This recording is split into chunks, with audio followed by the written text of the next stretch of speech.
Welcome to the 2.0 Grandma Podcast, a space created by a grandma for grandmas and all about grandmas. Our mission is clear: to empower and support grandmas as they redefine, realign, and redesign their lives.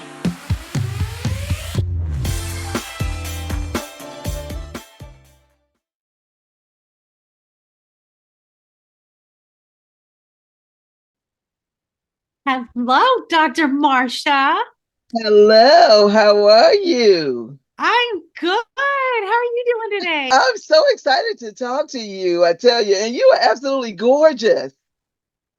Oh, love. So are you? Thank Yes, you. thank you. I saw your podcast and I was just like, oh, yes, Yeah, please. I can totally talk on this. I love you. Like, are you a grandma? I'm like, why, yes, I am. right, I love that. And I've been having so much fun with this grandma's thing because I tell you, the women out here are phenomenal. I have been blown away with everybody. It has been something.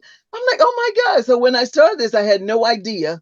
I just knew how that I noticed that grandmas are not like they used to be. That was my God. That was the thing that just got me interested in this. And I'm like, no, wait a minute, there is something going on with these grandmas, right? So I I'm need to, telling you, yeah, you know, when yeah. you see those memes of the Golden Girls and they're like 40s. They're in their Ah, 40s and they're like in this retirement community. right. You know, look at us. I'm like, I am going strong. I got 5 businesses. I got a Thank you. podcast. I got Right. like, it's like, no, that's not us Yeah, anymore. that But is not right. That is I, not the grandmas that are now. No, I we are doing a whole new thing, baby. Yes. So welcome to the 2.0 Grandma podcast. And I'm so excited that you are here today because I like to say that this podcast is fabulous. It is fab because it's for grandmas, it's about grandmas, and it's by a grandma. Yes. And so I love to say that because it really helps me. It helps me to focus on what I'm talking about here. My life's work has been other people, children, husband, all that stuff, right? But now I finally have something that I like and that I can do and that I can excel at, and I can do it any kind of way I want it. I am yes. loving it right now. Grandmahood is the best thing, I tell you, that ever happened to me. I had a little resistance at first because I'm like, wait a minute, I'm too young to be a grandma. I'm too fly to be a grandma, because we have in our heads that grandmas have a certain image, right? Yes. Based on Right. society. So we're here to dispel those myths. So that's what the Grandmas 2.0 podcast is all about. So again, Maureen, welcome. And I'm so excited. And I love that you were happy 100. Oh my God, I didn't even know that was a thing. Right. I love that. So I guess I'm 101 because I am happy all the time. And everybody asks, why are you smiling so much? Because guess what? What the other option is what? You're That I don't right. like that face on me. No, I No. like that in the morning when I get up and I'm tired, I deliberately, intentionally put a smile on my face to get my day started. I don't care what's aching. I change everything with that smile. That a girl. That a girl. I always say happiness is a natural moisturizer. I've Benjamin buttoned as I've gotten older because the care factor is like I Oh, just don't care what people say anymore about my life. I'm doing what I want to do. And what I love look like now compared to 30 years ago when I was in a miserable life and marriage. And you're right. it. Choose happy every day. Yes, choose it and choose it every day. And I had some people in my high school class. I'm like, are you aging backwards? And I'm like, it is intentional, it is deliberate, and you have to focus on it. Because if you don't, life will get you down. It will beat you down. Oh my God, it will beat you down. The people around you will contribute to it.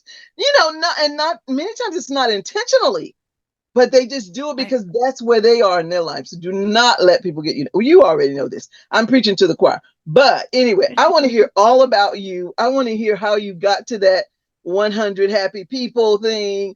I want to hear about your life coaching. I want the world to know about you. But let's start first. Who is Miss Maureen Scanlon? Tell me about you. Look like a pageant queen, but anyway, go ahead. Yeah. I love you. Filters on Zoom are really, really actually pretty good. No, really, I am Maureen Scanlon. I am a master life coach, a relationship expert. I've been called a human amplifier. And I Oh. really, really believe in being the voice that my younger self needed. And the Mm, way that I did that was I came out of, like we were saying, this past of trauma, upbringing, relationships. I was in terrible narcissistic relationships. I was very much a love addict and a codependent and thought mm, love had to be earned. And it was just killing me until I had nothing left to give. And it was one day that, because I've been in a relationship from the time I was 18 until I was 45. Good, bad, or indifferent. I was like with someone and they all sucked. And I remember finally saying, I can't do this anymore. Like I'm the only common denominator in this, mm. in these failures, these failed relationships because of the allowance that I'm doing. I'm letting them just treat me this way. That's on me. And so I was sitting there one day and my dogs were on the bed and I'm boohoo and I'm doing that journaling deep work, that little fun stuff about what I've done wrong, what's wrong with me.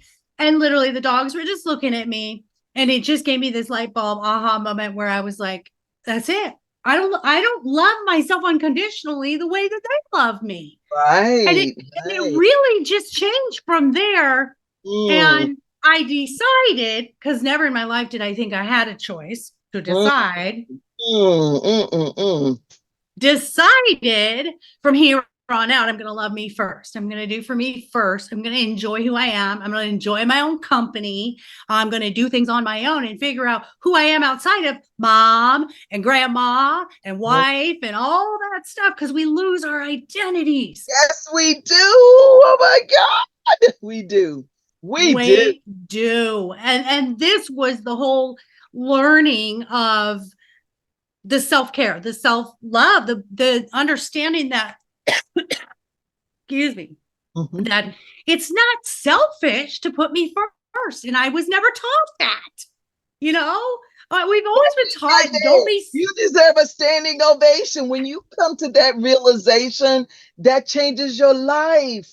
Yeah, we hear you're self-absorbed, you're self-centered, you're Yes. conceited, you're bragging. We've never been told to be our own cheerleader. Mhm, And mhm, that's what was mhm, missing. mhm, I'm like, well, I'm not mhm. supposed to cheer for myself, but I'm surrounded by these toxic people who aren't going to cheer for me. So what do? I become smaller and Right. smaller. My light dulls, and I don't know who I am anymore. Now I have zero identity because now I don't know what the world wants from me, what my family wants. And so that's really my story in a nutshell is Mm. that really changed the trajectory. And I started just following the dog's leads and I wrote some books on it. I wrote a children's book this year about mindfulness and it's okay to feel emotions and it's okay to take care of yourself because damn, let's start them at the beginning. Let's start the kids out. Oh, exactly. And don't you love now my background, my educational background is in early childhood education.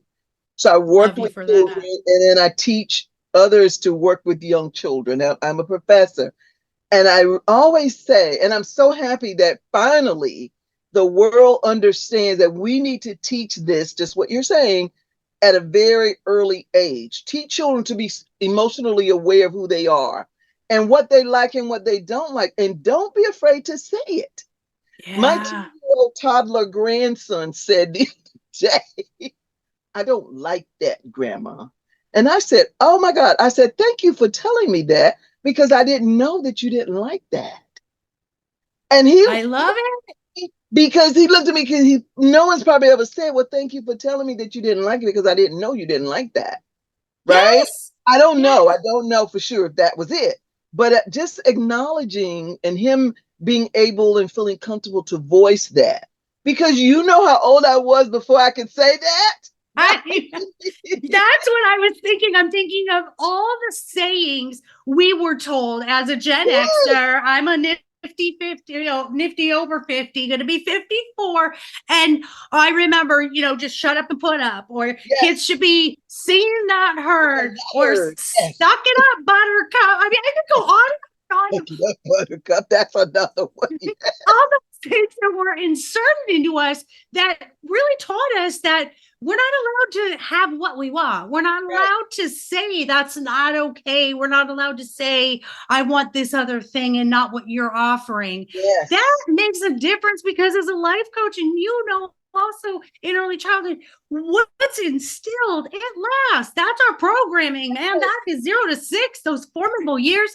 Let me tell you, I'm coaching people 30 through 100. It's in there from 0 to 6, all of those beliefs. And it started there because people would, and then, I told my daughter, I said, make sure that you allow him to say whatever he wants to say, right? If you ask him a question, allow him to say whatever it is. It doesn't have to make sense to you.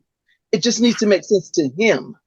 That's right. And that's the thing you forget. And I have to tell teachers that because teachers are, of course, based on their own childhood experiences. That's how they teach. And so we're trying to get them to think differently about what they think they already know. And guess what? Sometimes I get some folks that want to push back. And I say, it's okay for you to push back. I don't have a problem with that. But I just want to tell you what's best practice. Now, what you do in your classroom is totally up to you and the licensing people, okay? But I'm not there. But I want you to know what is best practice and what you really need to be doing. That's all I want you to know, because our children deserve that. Doesn't matter who they are, what zip code they come from. They deserve the best, and the best that you have to offer. And if you don't want to do that, if you think that's not, then maybe you need to find another field, and that's fine too, because no one says you have to do this, right? You do what you want to do. I believe you do what gives you pleasure. If it doesn't give you any pleasure, if it doesn't give you any joy, please don't do it. Correct. If you don't have a passion for it, you're in the wrong field. And being that I came from a background of medical and I got out of corporate after 27 years, started in nursing, doctors take patients on a case-by-case basis, right? We look at individuals with what their symptoms are, but in education, we're kind of grouping them all together. We're not really doing a case-by-case, except when it comes to testing. And we're looking at the whole of these students on a piece of paper based on how they did on a test, which I firmly believe is not effective. People are not good test takers. As the mother of 2 ADHD children and an ADHD grandson, being ADHD and on the spectrum myself, I can say through my own knowledge, I'm a certified autistic coach. You can't do this these days. You cannot look at this group of children as a whole. You have to individually say, that's why the IEPs and the 504s are rampant, because we're making all of these accommodations where if we would just make the accommodations in the classroom at the beginning, and like you said, go to each child. How do you feel about reading? My son could not read fiction. He did not like, and he was oppositional defiant. He was ADHD. He could not, when they had those reading level, whatever, you have to read a certain amount of books. He would say, Mom, I can't read a fiction book. I don't like not knowing what's going to happen. But at 3 years old, he had an encyclopedia of sharks, and that boy could tell me every single part of the shark, everything, where they live, what kind of water they live in, their diet. So he's not dumb. This is not a dumb kid who's not at whatever grade level he was reading at. He just learned differently. That's what we need to improve. And that's exactly what we teach in early childhood. But what happens is when they get in elementary and secondary, everything changes. And that is my biggest problem with education. Because like for me, I tell my students, you have to treat each child as an individual. You have to know individually where they are at all times, their developmental levels. And you have to look at these different levels, cognitively, how are they? Language, communication, social development, emotional development. Where are they in each one of these areas? And guess what? They're going to be at different levels in each one of these areas. Right. That's right. Their chronological age may be 2. But at 2, some children can do all sorts of things. They can be physical development. They can be way ahead. Like they maybe do things that a 4-year-old can do. Language wise, they might be at a 4-year-old level. But let's say probably not cognitive, but let's say emotionally, because toddlers are very egocentric. They may be at a 2 year, they might be right on target. So you have to look at them different, and then you teach them based on where they are, not necessarily, and where you want to get them to, right? Because you Yeah. want to get them to the next level, but the only way to do that is look at them as individuals. And if you got a couple of them that are close, then yeah, you could do small groups. But the whole group thing does not work for everybody. Because That's you right. people out. You are going to leave some children out. And that is Sure. what's happened for so long. When we have football players who are grown men that don't know how to read, there's a huge problem along the way. There was a Yeah. huge problem. Right. Right. Because where are we putting the emphasis? And speaking of football players, if we could take half their salaries, let's put a cap on it and take that Oh, half God, let's not even go. and give it to the teachers, because this is, not on deaf ears here, teachers. I love you so much. And I'm so sorry that I know I'm that one pushing for individual care. And they're like, hey, you're not in this classroom with 30 students trying to make order and deal with parents and deal with testing and all this. I feel you. And it's a job that is so unappreciated, Yes, underpaid, and oh my God. Every level socioeconomic status, doesn't matter what Yeah. everybody just really just, oh no, teachers don't need that much. What? Teachers need more than just about everybody else because they use their own money for a lot of the things. But that's a whole nother podcast. Let's come back. Right. I'm sidebarring. This is what I do. I'm like, let's go over here. Let's come back. No problem, because I do the same thing. I can be very passionate about things, and so I go off the deep end, and then I have to bring myself back. But tell me about your grandkids. I know you said you had one, but how many do you have in total? I have 4. So Four. I just had number 4. I didn't have it. My daughter had her. We just had our 4th in July. So interestingly, I became a grandmother at the age of 37.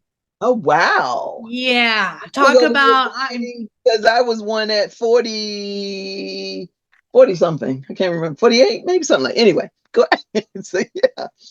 Yeah, I know, 37. So I had a daughter, 17, teenager who we've had the talk. We were supervised. Trust me, I did everything to prevent it, but they're going to do what they're going to do. What they gotta And so she ended up having my first grandchild. She was living with me, of course, and then he came to live with me. And there was a lot of turmoil. And she did end up marrying the father of the children, but they did end up divorced. There was a lot of turmoil, and this is something I think is really important to talk about, if we could, is the other families, when they are sort of toxic. And that was the case for us. So my daughter was in and out of good and bad with them. One minute she loved them, next minute she couldn't stand them. But they were very toxic and controlling as to how much involvement they would allow for me. So that's my first daughter with the 3. You're gonna love this. Excuse me. My middle daughter is 32 and just had her first baby, a granddaughter, and the grandmother of her husband. Her and I are best friends, and so everything we do is just one big happy family. I realized, I told my daughter, I said, I'm so traumatized by what happened with, your sister's children and that family, because I'm always like, is it okay if I do this? And my daughter's like, what do you mean? And if we are having a disagreement on something, she goes, I'm never going to keep my granddaughter Carter. I will never keep Carter away from you ever. It doesn't matter what's going on with us. You have full access to her at any time you want. So it's how different it could be. And I think it's a really good topic to be covered, right? We don't have control over that. Yes. Now, how do we want to do that topic? Because that's a total different show. Do you want us to do it again, or you want me to be on your podcast? You're a podcast too. I was thinking the same thing. Because I have some issues with that myself. I have 3 children. My oldest and his wife, oh my God, I have been engaged, involved from day one, right? And they were both in college when they had my grandson Cameron. And I tell you, I have had no problems with them. Their family, our family, meld together. Oh my God, it's a beautiful thing. Yes. And my second son, not so beautiful. I have been devastated with the last 2 years, maybe, because we can't access to one of the children. So they have two children, right? They're Yep. not married. And the youngest child, oh Lord, me and that little girl for 11 years, we were like this, right? And then the brother, same thing. We were all, they would hear, he was here when he was a little baby. They stayed in our house for a while. Then all of a sudden, something happened. They got mad at each other and they took it out on us. And so now Yes. the mom won't let us see, it's like, and they were staying here at the house and all kinds of things. Then one day, everything changed. And it's like, well, what? I still to this day, 2 years later, don't know what happened. Okay. I don't know what happened. And I was so devastated. I'm just coming to grips with it now, but Yeah. it's been so challenging. So yeah, that's a whole nother stuff. We definitely have to get together and talk about that one. We're And doing that. That's but going to be we'll my definitely do that. topic for you. Okay, excellent. Because Yep, is that'll be our topic. yes. But anyway, so yeah, and then so that's two grandchildren, right? So that's three from my oldest, and then Okay. one from my middle Oh, daughter. okay. And then my youngest, my son, he does not have any children yet. He's 25. But the interesting flip on this is same situation. The other two, the granddaughters, live with their great grandmother. My daughter doesn't even raise them. My grandson came to us 2.5 years ago and asked if he could live with us. And there was a lot of trauma and there was a lot of abandonment and there was a lot of stuff going on. And I said, yeah. Well, actually, his words exactly were this, and tell me if this doesn't break your heart. He said, Grandma, how long can I stay here till I wear out my welcome? I know. I was like, never. You'll never wear out your welcome. Oh my God. So yeah, we went through the whole course. A child does not need to ask that question ever. Oh my God. I was like, you're never going to be unwelcomed. As long as you want to be with us, I'll do what I can. But it's hard because you have to go through this legal process of what you're going to do. And it was a long process in Arizona, guardianship, and then we moved to Texas. So we did get guardianship of him, and his life has changed so much. He's so happy here in Texas. So I have to say, it's so unusual. Maybe you can help me with this too. How different of a parent I am to my grandchild, because I am parenting him, versus the parent I was to my children. Man, am I so much wiser, smarter, and more patient. My poor kids. I know. Right now, I have not had that experience of parenting. I call it the second time around. I have not had that experience. Just temporarily, when the kids come over and stay for the weekend or whatever, that sort of thing. But long-term stay, no. But here's what's interesting. I am doing, why is all this noise? Oh, someone's blowing and everything. I apologize. It's We just can't hear it.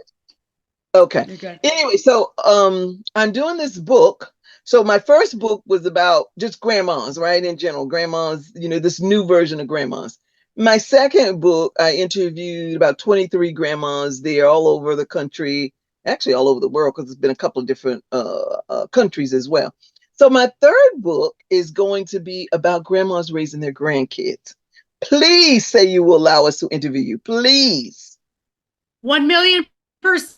1,000,000%. Yes. Thank you. Different. It's different. Other people need to hear that story. And the other thing is, so I started my nonprofit around that group of grandmas because I feel like they don't get the recognition that they deserve. Anybody that wants to do this parent thing twice, with a whole nother set and at a different stage in your life, I say kudos. And if there's any way I can help you, I'll be happy to help you. I do not want to do it. Okay. It's so different now having a grandchild with parents who are completely involved, and Right. I'm grandparenting now. Before it was like I was parenting and having, Right. mind you, my grandson comes as a teenager, right in the thick of adolescence, Oh, as a wow. That's tough teenager. right there.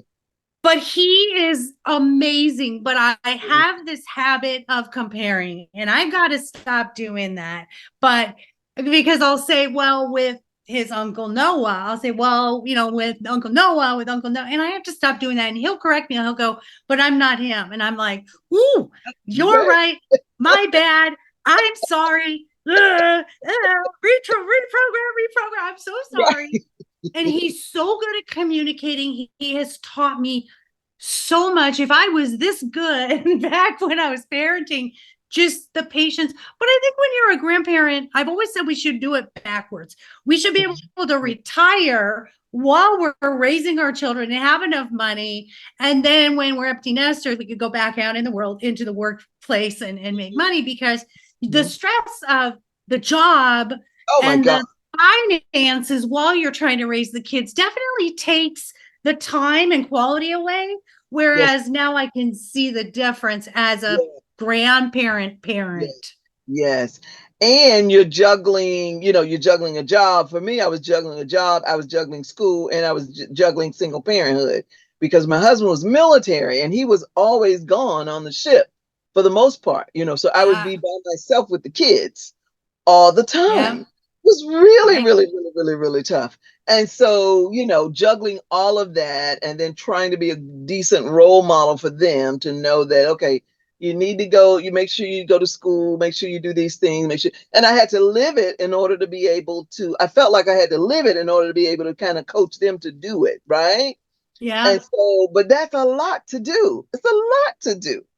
Yeah. Because I So, think we were in survival mode then, and we're in thriving mode now. yes. And you're Yep. just a different person. You're a Totally. different person when you're thriving versus when you're Yeah. surviving. Yeah. Obviously, you're not Yeah. focused on mindset and mindfulness. You're not in the moment. You're like, do I have food for my kids? And I was a single parent after my divorce of my three, and my youngest was 10 months old and my girls were 6 and 8. It's like, oh my God, everybody needs something. Yes. Funny story. At one time, they were each in a, my oldest was in orchestra, my middle was in band, and then my little guy had like a Christmas program. So it was elementary, junior high, and high school. And literally they decided to have these concerts all on the same night. Now there's one mom and 3 kids. How in the heck do I give 33.333% to each one? So it was literally like, okay, you get half an hour, and then I got to go catch this half hour, and then little guy, we got to do it. Was, I don't know how I did it. I don't know, but surviving again. Yes. Now we live for this. My grandson just was in a talent show the other day, and we're all there. We're all showing up. We're like, can we come? He's like, I don't care. I'm like, really? I would have killed for my parents to just show up and watch. But yeah, it's a lot different. And I've always said, we're not babysitters, we're grandparents. Yes. We get to choose. Please, please. Because some of these grandmas out here, I feel bad for them because people just bring the kids and dump them, or they either want money from you or babysitting services. And they don't pay for the babysitting. Oh my gosh. And I'm like, no, on terms, because I'm doing this. Like a few minutes ago, my son called and said, well, can you take Isaiah, one of the grandkids, to work? Isaiah's 18. And so he's last year of high school. And so I told my son, I said, now I do my podcast on Saturday. And so that already. That is not a secret, so everybody knows that. So I always do it on Saturday afternoons. I said, so no, I can't. I said, but ask your daddy, see if he can do it. So you can't be all things to all people. I've decided a long time ago now, I'm not even going to try to do that anymore. That's what I did when I was, the 3 kids in school and work and all that. I tried to be all things to all people. That, that's virtually impossible to be. And so I decided I'm not doing that anymore. I'm not doing that. I do only what I want to do. If I don't want to do it, I'm not doing it. Okay. I love it. I love it because that car runs out of gas. You know, if Yes, you're not filling this thing up, you don't have time to fill up your gas tank. exactly. You're running out of gas. Well, let's talk about how we talk about how mommy guilt is real. Well, so is grandma guilt. And I Yes, think that's where we feel bad because so I'm an entrepreneur. I have a dog boutique with items and healthy snacks that I do. I have yes, books. I have podcasting. And of course, I have life coaching. So I have all this going on all day, every day. And of course, marketing is, you know, how, oh my God, we got to market stuff today. And there's this like feeling in my brain that when they ask me to watch the baby, I'm like, well, I've got coaching and I've got I feel bad. I feel guilty that I can't fit that in. And learning to say no and learning to put those boundaries down and say, you know what? Here's the time that I'll be available. So what we did was the other grandma, who's my BFF, and my daughter and I, every Friday now, I don't schedule anything on Friday.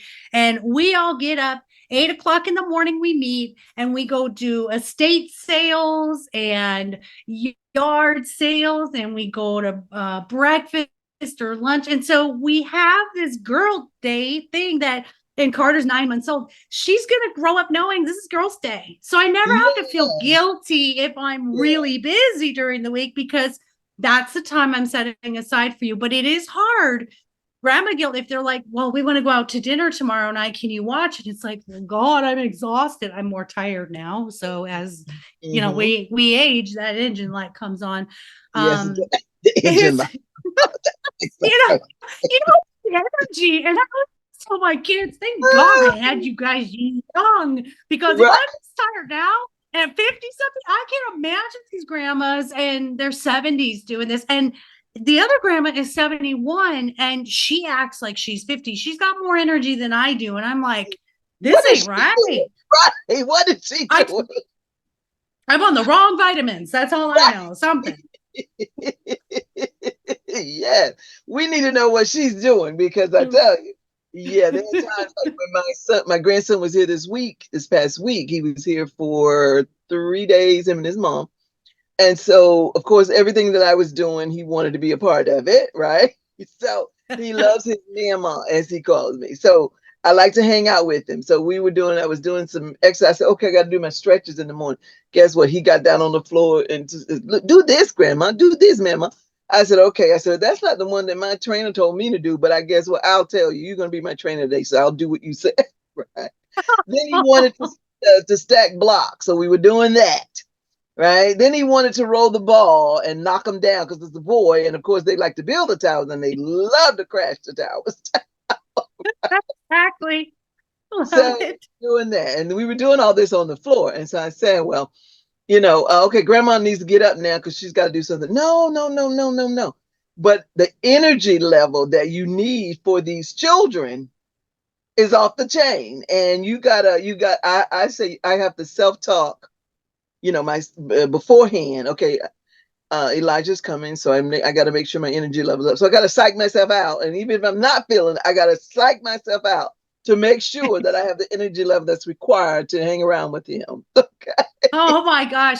I always said that my girls were emotionally taxing and the boys were physically Physically, taxing. yes, yes. Oh, and I'm sorry, but I was like, I'll take the physically taxing like all day, every day, Right. because we can always talk him into a movie and taking a nap together, you know what I mean? But the girls are just emotional creatures and just really they need so much of your thought and your time. And but interestingly enough, my grandson is like what they call an HSP, a highly sensitive. And so he's kind of a mix. And oh my gosh, if he hears this, he's just gonna be like, Grandma, why are you telling everybody? But he's kind of like I hate to say, but he's kind of like half a teenage girl and half a teenage boy. Like he loves drumming and he loves skateboarding. And so he likes that stuff. But on an emotional level, he'll come home from his girlfriend's house and he'll be like, Grandma, I got tea to spill. I'm like, what? When does a teenage boy ever say I have tea to spill? I'm like, Well, I mean, it's a generational thing. I guess. But there's a lot more drama with this boy, because my teenager, man, I got grunts, and I was lucky if I got a hey Got some mom. words. Right. Now I think they're different now, because when I take the one that I say is a senior, when I take him to work sometime, or just like his birthday was last week before last, I think, like week before last. And so I picked him up and I said, we're going to hang out, Isaiah. And, what do you want to do? And he says, okay, I want to go to, what's the name of the place? Raising Cane. I said, what is Raising Cane? I never heard of it, but right. So we went and all that. And I said, well, what's going on? So he and I have a really good relationship. So Isaiah's the kind of kid that you can talk about anything with him. Yeah. Friends. I can talk to him about fragrances. I can talk to him about podcast topics. I can talk to him about clothes. I can talk to him about just about anything. That's just how he is. So, but I don't think I could do that with the other boys, right? So Yes. it must be a generational thing. It might be. I don't know. But he seems much more self-aware. Yes. Yeah. And so that sounds like that's what you're talking about. Yeah. But I love Exactly. my friend too, right? That's it. That's it. And to hear him say, and he loves plants. He wants to own like a big nursery here in Texas. That's his dream. He's not about college. He's not about, he wants to be in a band and he wants to have a nursery. He loves plants. And he'll say, "Great, Grandma, we haven't spent very much like alone time together. Do you think we can go to the nursery together?" It's Wow. yeah, So it's like that's stuff. emotionally weird. That's being socially aware of who you are. And I love that. Yes. I'd rather they be like that than try to be something that they're not or fit into this box, because I've done that sort of thing practically all my life and I'm tired of that. So I understand that is very draining. Very, Yeah. I don't want that for them, for any of my grandkids.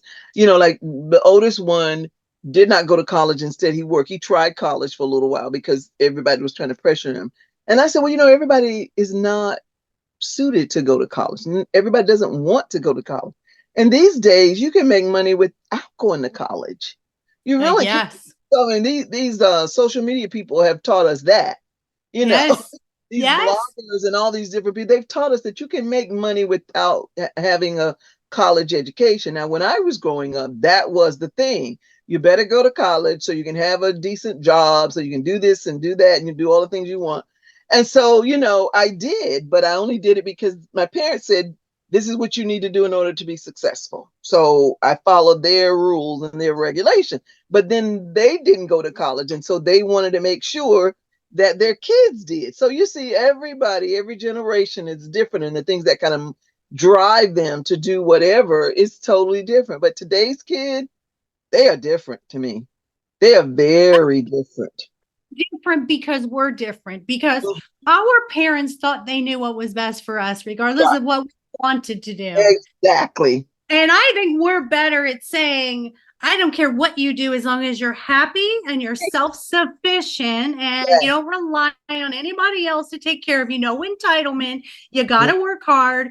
My 25-year-old, perfect example. I mean, it was all we could do to get him through high school. He went to an alternative school where it was like self scheduled, where he just get online and do whatever. He just wasn't a traditional learner with that ODD and ADHD. It was difficult for him.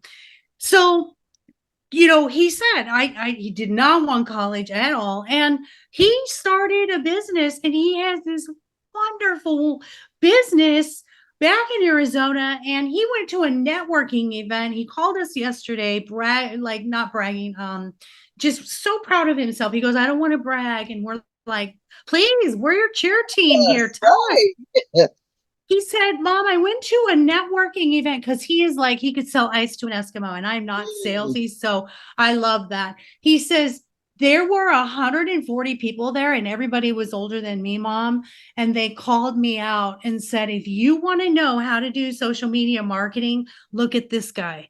And he goes, I felt so validated. And I said, buddy, this is your purpose. You're doing your path. You're doing what you want to do. That makes a mom happy. I would say to my kids, I don't care if you clean toilets, as long as you do it with 110% effort and joy.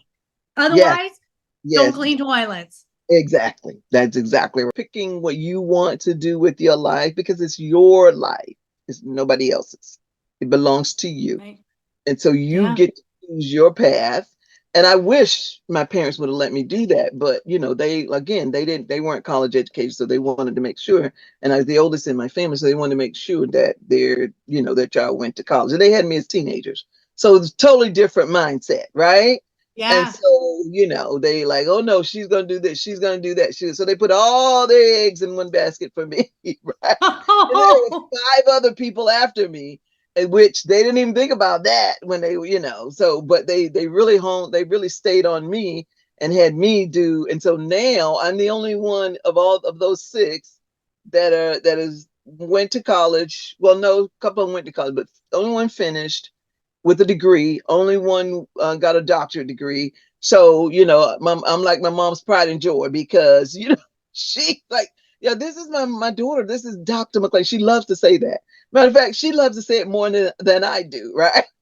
It's so funny. But it's just because of the way her life was. And sometimes we put so much on our children. It's a lot of pressure when we don't think about that, but it's a lot of pressure. So I try to tell my kids, don't pressure them. Let them do whatever they want to do with their lives. But if you see them going, too far over here, then steer them back. Okay, let's have a talk. Let's see where you are now. Remember, you said you wanted to do this. There's nothing wrong with that, but it's their life, and make sure that they get to choose Yeah. what it is they want to do. So Well, it I've got really was. And it's those, oh, I'm so sorry. It's those no, generational cycles, right? yes, I mean, yes, their parents were, in the Depression, where it was mhm, security money. You always got to have money put away. You never know what's going to happen. They were during the war. And then you've got the boomer generation, where they believed in taking care of themselves, and they say, it doesn't matter if you're happy or not. You have to have that stability and longevity and stay in something. Both my parents were in their jobs miserable for right. over 40 years till they Hmm. retired. My father got ill. I mean, which is usually what happens. It's like, gotta live, don't wait for that someday mentality. Right. And so they raised us, stay in a job, stay in a job. And so I stayed in that corporate job for 27 years, as it was, soul sucking. And then I started doing my business and writing the books and doing things that brought me joy. And they were slow. They were slow to appreciate. I don't have a Sure. doctorate, and I made a lot of mistakes. Do not get me wrong, in the first half of my life. So like I said, until 45. Then when I started getting success, it took a minute. It took my mom 2 years to read my book. But then they started realizing I got 11 awards for my books. And Right. Right. my children's book got the Mom's Choice Award this year, gold for mom. Wow. I think once they saw there were some accolades here, then they were like, Yes. oh, okay. Our podcast top 5% globally. And I'm a one Now woman show. that is wild, Maureen. You have to tell me how you did that offline. We don't need to talk about it now, but you have to tell me how. Girl, this is what I was going to say, was just that your vibe brings your tribe. If you're a good person and you have a purpose and you're in your path, that's why we talk about these kids. Find your path, find what makes you happy, because don't worry about the money. People think Yeah. money then happiness. No, it's happiness then money, because Hmm. you'll make the money at what your path is. And this is to all those children and grandchildren out there, the grandmas that are listening. Let them do their path, and from that, the abundance and the joy comes. And what do we Yes. want more than anything? Their joy. We want their joy. So Yes. that's Yes. just build it and they will come. I didn't do anything. I'm a one woman show, and all I do is attract loving people like you who are aligned and synchronized with me. And that's why you're going to be a guest. So you're doing fabulous. You don't need me, but I just love this talk so much. This Yeah. freedom. Thank you. I've been enjoying this path. Oh my God, tremendously. It brings me so much joy. And it was so funny is, I guess it was about let's see, 2009, I uprooted myself and left my job in Virginia and moved to DC. And all my friends were like, I can't believe you're doing that. You're leaving your comfort zone and you're going to move. I said, yeah, because I want to do something different, right? I needed to do something different. And when I did that, when I went to this job, it was in DC, and I never lived in DC before. Now I've lived in the city. I've lived in New York. I lived in San Diego, California. I've lived in, bigger cities before, but I just wanted to, something that I always wanted to do was to live in DC. That's one thing. Back in the day, they called it Chocolate City. I just wanted to see what that was all about, right? So I wanted to go. And I ended up, working with Howard University while I was in DC, meeting lots of good friends, good people, enjoy myself. And then decided that this group that I was working with, we were putting content online. That's how I got this online thing, right? They were putting content online. And I said, okay. And I started with them. When was that? I think that was 2009. Yep, 2009. So I started with them and started putting the content online. And I realized that I had a gift there of, because I like research, I like to look for stuff, find stuff. And when I find this stuff and I'm like, ooh, we could use this for this, like repurposing the content, right? And so then I started doing some studying around it, like really, because the content was not king at that time, but it was coming, right? And now Yeah. it was king. It was coming. And so one time I said to the group, I said, well, we should do a podcast. And at that time, podcast was not popular. I've always been ahead of my time before, because when I hear something new, I'm like a first adopter. I'm not one to wait and see what's going to happen. I want to be in on the. And so I'm like, ooh, we could do that. And while people are working out, they could be listening to our podcast, while they're riding in their car, they could be, and we're doing those things now, right? But they were Yes. like, that doesn't make any sense. Because we were doing these things for teachers, because that was who my audience was. The audience that we worked with were teachers. And it was for the Office of Head Start, right? And so they're based, federal office. And so they just weren't quite ready yet to do anything like that. So guess what? Now I'm still working with them as a consultant and doing these kinds of things where I write content and then they turn it into other things. And so then one day I decided, I guess what? I'm going to do my own podcast. So that's what I did. I started just doing it bit by bit. I had no clue what to do. I knew I liked to talk. And so I found this grandma who had a podcast studio. So what you say, you build it and they will come, and God will put the people in your path that you need in your path. And as Yeah. they say, the rest is history.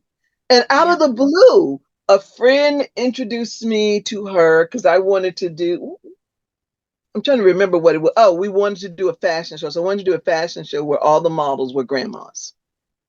And so Yes. she connected me to, she said, oh, well, I know just the person. She does a podcast, and my ears peaked. Podcast, right? So I said, I've always wanted to do that. And so she said, really? I said, yes. I said, so you have to connect me with her. So she connected me with her. And when she introduced herself, she said, yeah, I'm so and so and so, and I host a podcast. I said, I know, that's why I'm here. Right? Because I couldn't hold it any longer. Right? Love it. I said, I know, You're that's like, why I'm help me, help me, help me. right, right.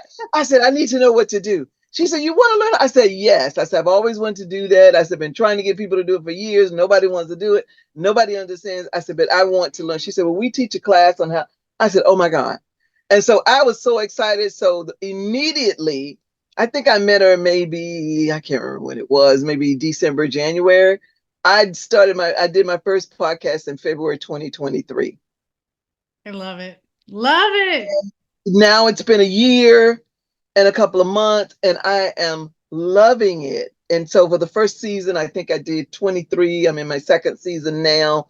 I want to double that number because I want to get to 50 for this year. And then I just want to keep going and keep going and keep going. I absolutely love this. Now, I always have guests. Do you always have guests on your podcast?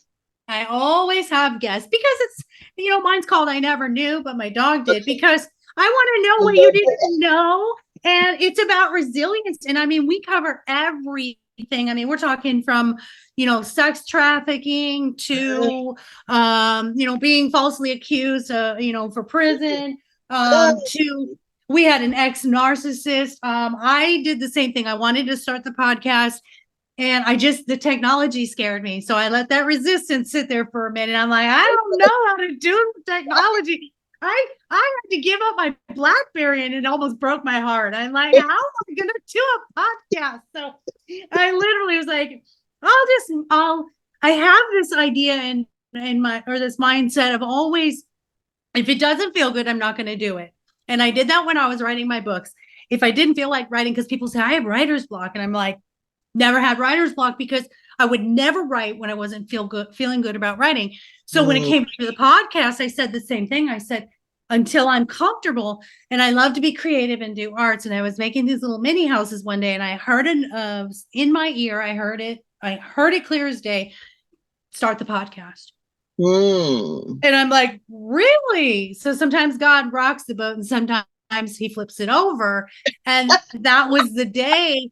And like you, I'm like, I don't know what I'm doing. So I went and I took a course, and I found out about the platforms, and I found, I got someone to create the music. My daughter, she speaks in the introduction, paid someone to do the graphic. And girl, are we 2 years in?